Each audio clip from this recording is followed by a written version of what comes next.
Hello guys, welcome to a brand new video on daily tutorials. In today's video, I'm going to teach you some easy steps on how you can reset your password on your NAB account. Before we start the video, don't forget to like, share and subscribe to the channel for more such useful tutorials. Without further ado, let's move on to the video.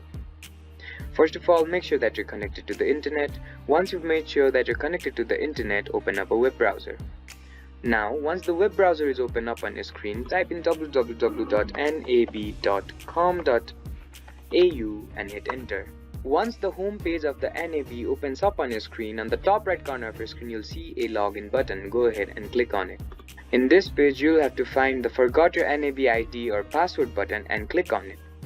After you click on that button, a pop-up will appear on your screen. On that pop-up, click on the reset your password option. After you click on the reset your password option, you'll be further directed to another page. In this page, you'll have to fill in some credentials. You'll have to fill in your NAB ID here and then click on the next button. After you click on the next button, you'll be further guided to another page which will help you to reset your NAB password. I hope this video helped you to reset your NAB password. Don't forget to like, share and subscribe to the channel for more such useful tutorials. Thank you for watching.